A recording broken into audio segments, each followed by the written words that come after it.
Welcome to the BaseCamp Barn Project. This week, we begin to put our siding on.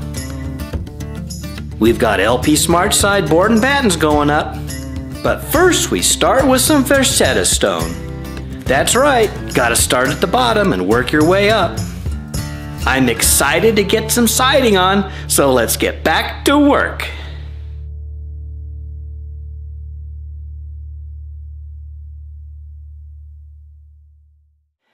Good morning and welcome back to the BaseCamp Barn Project. Yesterday was kind of a rough day. Been working on this rock here all day yesterday, kind of off and on, as I was helping out our electricians and our roofers. But in between things, I was really focused on getting this corner of our building correct. With all the broken pieces of rock that we got, I was able to get this corner, I think, is really pretty good. This joint here is nice. These end caps worked out pretty good. My problem was all of my short sticks that I use for furring strips underneath these windows were cracking no matter what I did. Look at my bucket of broken sticks. This is future Brian, and I've got a few things that I need to review with you guys. I've been talking about a lot of things and haven't really been explaining it because in my head, I've been doing this for 8 months. So I know what I'm doing, but here we go. We're gonna talk a little bit about the Nodura blocks because I've been pointing to the webbing and I've been pointing to things, and here we go. We're gonna explain it just a little bit. This is a Nodura ICF block. The exterior walls here are made out of 100% made out of this type of a block. It's got a 2.5 inch piece of foam, and we put rebar and concrete here in the middle, and this plastic web holds it together because otherwise it would just fall apart. So this webbing is really the only place that I can mount anything to the faces of these panels. That includes exterior siding or interior sheetrock. And the webbing is exactly where this pattern is. And there's a little outline here with the Nodura logo. So that's right there, that 1 inch wide pattern is where the 1 inch wide plastic web is. And that's where I can screw or nail siding or sheetrock to. Each web is 8 inches apart. When you have a whole big wall of Nodura, you have exactly 8 inches between all of these webs. The primary problem is, if you were to put siding on horizontally, like this, you can go and screw or nail into your horizontal siding exactly where the web is, right where you want it to be. But because I'm going vertical with my boards and battens, I don't have the luxury of being able to line up with my edges exactly on a web. The way that you fix that is I've been using some of this 1x4 furring strip, I call it, and I put it at an angle, a 45-degree angle, because then I can find a different place anywhere along this piece of wood to attach the siding to, irregardless of where the webbing is. As I'll attach this board to the webbing, and then I can attach the siding anywhere I want. The way I decided to attach the furring strips to the Nodura webs was using ring shank nails. I had a sample where I screwed this furring strip to the Nodura, and it's quite a slow process because you have to go in, and if you go in really fast, the screw friction will actually melt the plastic. And so I was able to virtually pull these things off unless I went in really slow. And I've got thousands upon thousands of nails that I'm going to be putting in, and I just didn't feel like I had the time. So I did an experiment where I nailed the furring strip in 2 or 3 spots per web, and by God, that thing did not want to come off. So I was really happy with using ring shank nails to put in my furring strips, because that's what I'm going to be putting in all my siding with too. So it's the same nail, and we're using a bunch of them to put the siding on with. The other benefit of using a furring strip is twofold, really. What I saw when we poured concrete was, as the concrete dried, or as it set, I saw little water bubbles coming through this Nodura foam. I didn't want this wood touching this surface. One solution is to put a house wrap around this whole house, just like you would on a normal house, a normal wood stick framed house. But because I had to use furring strips already, then this is what I decided to do. It's called a rain shield. And what happens is we're separating the surface, the backside of the particle board of our siding from the foam block by 3/4 of an inch of airspace. So now, if any moisture gets anywhere in between, anyhow, whether it's from the rain on this side or coming through the living space on the foam side, it has an air gap and it will not touch this backside of this wood. For the rain shield to work, we need to have an air vent from the top to the bottom, or the bottom to the top. And to do that, I decided to use this product called CoreVent. It is a piece of plastic that's 3/4 of an inch thick, the same as my furring strips. And you probably can't see it, but it's hollow. It's corrugated on the inside, and it has a little strip of material on the top and the bottom to prevent bugs from getting in. And so we put that down on the bottom edge of our siding and the top edge of our siding. And with the furring strips, we allowed a little bit of an air gap between all the joints so that air could flow through this CoreVent and inside all of these cavities that we've created with the siding, and allow for us to dry everything. And that's what a rain shield does, is it allows for your siding to dry if it were to get wet. So now that we've got the interior part of our wall kind of covered, let's talk a little bit about our LP SmartSide siding. If you look at this siding, this is a 16-inch wide panel that I have painted 2 coats of Sherwin-Williams exterior paint. There's a texture on here that makes it look just like cedar siding. But what it really is, it's just a OSB, lots of glue, particle board kind of material. And so my decision here is I wanted a really good outer surface, so that's why I spent the time painting so painstakingly.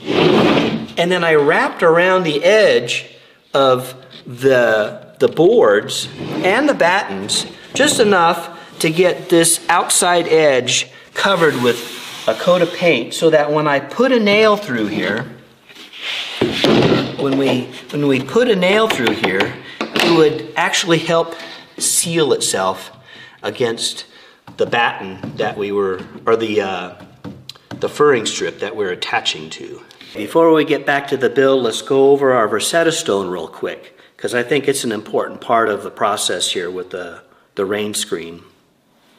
If you look at this piece of rock, I call it, it's a manufactured piece of concrete. I mean, it's a poured piece of concrete. Each one of these pieces are unique. There's probably a dozen different patterns. They say they're all hand painted, so each one of these pieces of rock are hand painted. But what's important is, by their design, they have an air gap behind it of about 1/4 inch.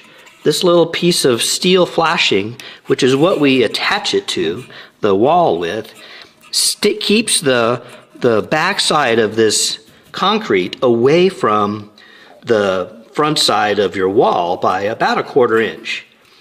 And if you look, you can see there's weep holes here in the top of this, so if any rain gets to it, because it's not a sealed joint, there's going to be moisture getting around this. Air and water will be able to flow freely behind it and dry. So we've attached our Versetta stone to our furring strips on top of the black core vent. So the system that I'm using, this rain screen system, with the core vent and the furring strips, really allows quite a bit of room behind everything to keep it all nice and happy and dry. This entire siding project, the way I've designed it and the way I'm building it, should last 100 years, a century. Should outlast me, maybe even our kids. So that's the hope, as I don't want to have to repaint this thing. I don't want to have to reside this thing. We put enough concrete and rebar in this thing that it isn't going anywhere. So that's kind of the objective here, and that's why I've done this. So let's get back to work. The corner is set. I'm really happy with where the corner is. Got a line marked all the way to the sliding door, and I got a line marked all the way to, actually all the way to this first garage, because there'll be a break obviously in the rocks. You can't put rocks in front of a doorway. But the idea here was to go underneath these windows. We're going to put a piece of trim underneath this window, and it'll be maybe an inch, 3/4 of an inch showing of rock underneath that window, so it measures out just right. Oh, we got lots of bugs here this morning in the shade. So one of the things I was having a problem with yesterday was I was trying to nail this plastic bottom stabilizer starter piece for the rock with nails, and it was so aggressive it cracked just about every nail I put in. So this piece, or the last two pieces here on the bottom here, I put in screws very carefully so that we don't strip it out when you get into the plastic part of the Nudura webbing. So they all sunk just right, no cracks, so this is nice and sturdy, a little bit better than the other one. But I'm still attempting to nail up my strips. It's going pretty good as long as I mark accurately where the webbing is, as I've got a good webbing start at a certain spot here, and I'm going to try to find it up here on this wall and see if I can keep it going. This wall here I scrubbed with the sandpaper pretty good when I put this stuff up during the winter, and I think it's hard to see where all those are. Like here is a pretty good evidence of one. You can kind of see it all the way up. So I'm pretty sure that's where one is, and that's right where one of my marks are. So I could put marks with a Sharpie on the membrane stuff, as long as I have a reference every once in a while to make sure I'm in the right spot. So far so good. See, like over here, here's another reference. Just the imprint of this stuff sticking really good. I can see where the webbing print is. So as long as I have a couple of those as I go along, I think we'll be okay. I got to put up another strip or two here on the diagonal before I can get the next block in. I really want to get this done, and then after lunch I'll have a little bit of time to work on this side before the sun starts beating on it. Take a pick, sun now or sun later, or sun both times. Well, we've got our first penetration here. This is inside the wall that separates the bedroom 2 from the living area. And it goes up inside there, and it's the drain for the mini split that's for the bedroom 2. And it just happens to fit right in the middle of where a board was going to go. So I put caulk behind it in the hole and filled the hole, as I made the hole a little oversized, so I could put a little bit more sealant right here. And then once we get our siding, figure out what we're doing, because I don't know where battens and boards are going to go. I mean, I'm guessing they'll be close to this, but by the time it gets over here, it might be an inch further over or more. So we'll see. But I'm going to do another board, I think a shorty right here at the same diagonal, and another couple rocks. I'm just going to carry myself on till I get to the door over there. Once we get close to the door, we'll have to go backwards a little bit, so I'll probably stop a little short. And as I want natural ends to be there by the door, I guess I need to put a piece of trim there too. Well, there's some rock. It's taking a little while because I'm sorting through all the broken pieces and seeing if I can fit a few in there. And once you kind of get them fit in there, you can barely see where there's ever any gaps or anything. So it looks really good to me. It looks great. But it's been very windy, dust in the face, you know, right down here on the ground. I'm hot. I'm tired. Yep, we'll do some more of this tomorrow, so we'll see you then. Well, good morning. It's a cool start to the morning this morning. I'm just surveying my work from yesterday. Well, enjoying a cup of coffee here outside. I think it all looks great, so let's see if we can carry it on around the corner today. Alright, we got some strips put up. Wasn't bad. I cracked one up here somewhere, yeah, right there.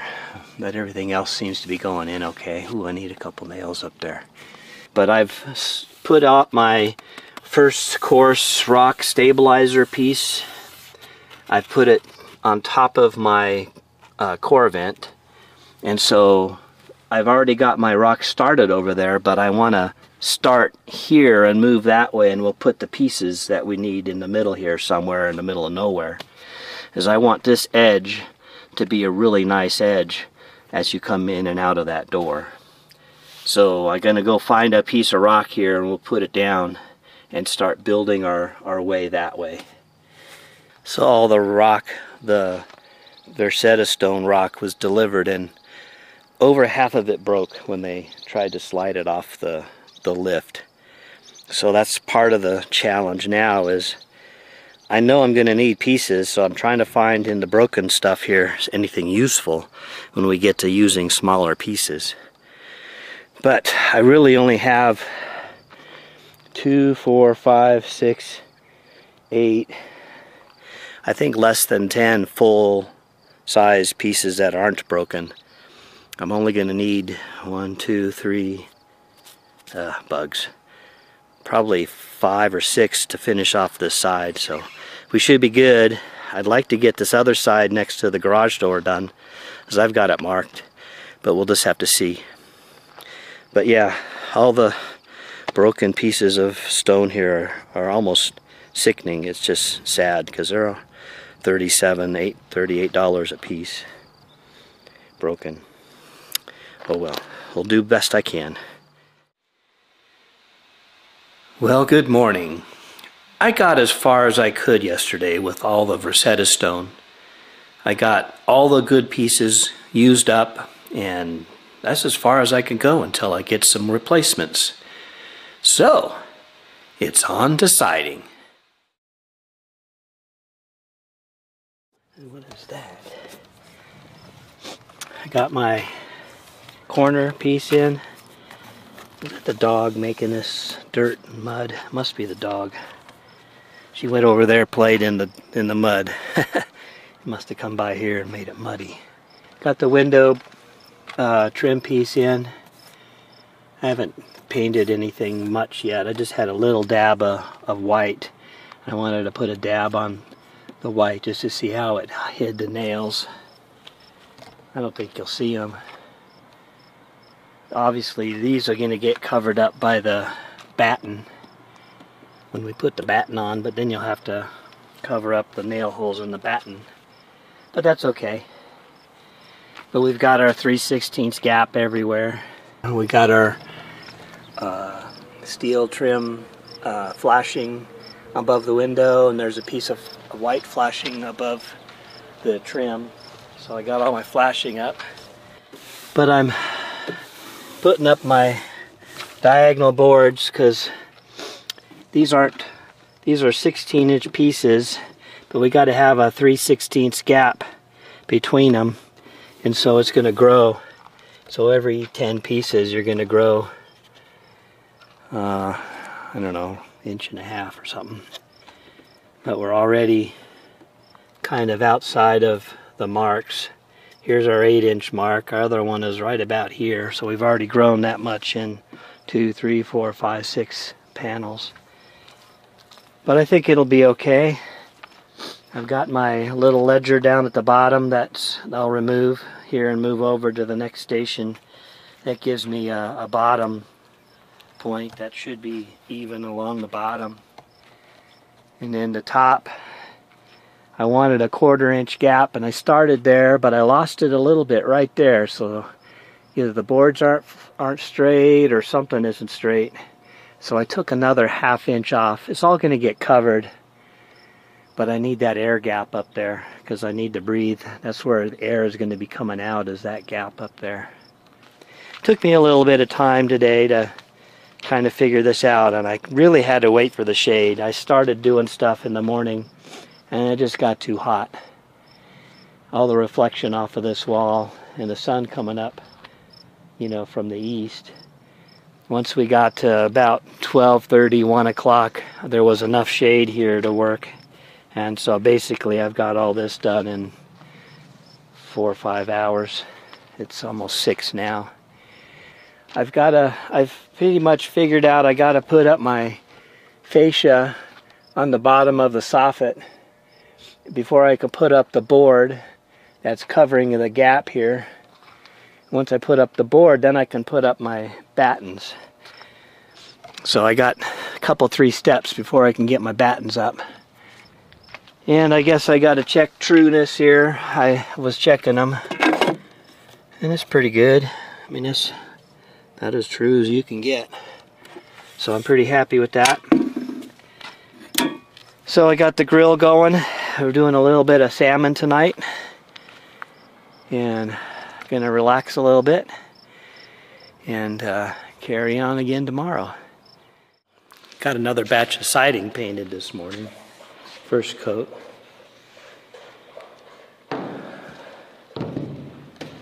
Probably put the second coat on the boards here a little bit later. Yesterday's project was to get the mount for our mini split. So this is the mini split unit that goes outside, that all the head units, which are still in their boxes over here, go into the rooms. And that's what all the white conduit is for the mini split system. So it's going to go through those holes in the wall. Here's the mini split mount. These are the main support bolts. They're concrete screws, but they go into the plastic webbing wonderfully. I don't think it's going to have any problem holding it up. And then I made a block around this piece of pipe. This is probably where all my electrical conduits are going to come out for managing all the inside pieces. Down here, the battens have been going up good, and I started painting them, and then we got a thunderstorm. So I might have to put another coat on. Anyway, this is where we're at today. It's 97 or 94, 95 degrees out. Quite warm. I'm waiting for the shade over here. We're almost there. We got our electrical inspection yesterday. We passed.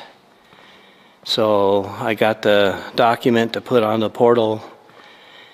Uploaded that this morning. So I expect a framing inspection first thing Monday morning. So I'm hoping we can pass that. I don't know what anybody can say other than put a board here or put a board there. We'll see what they say. I think they're just looking for big holes and big voids, big problems. But that's Monday, so if we can get past that, then we can start the rest of this. I'm kind of winding down on projects inside of here until after sheetrock. Yesterday morning I put in all the little pieces in here for the sheetrock to go to on the stairwell, so that's all complete.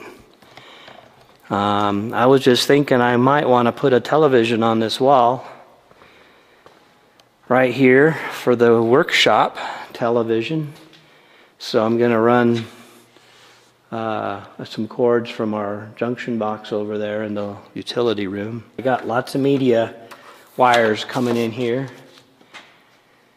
Water pressure is holding wonderfully, so once we start sheetrocking, we'll tell whether they put a hole in anything. We'll have insulation Tuesday or Wednesday start. We'll have sheetrock the following week start. That might be a 2 or a 3 week process. But yeah, I'm ready for insulation. Insulation on the roof here would really be helpful.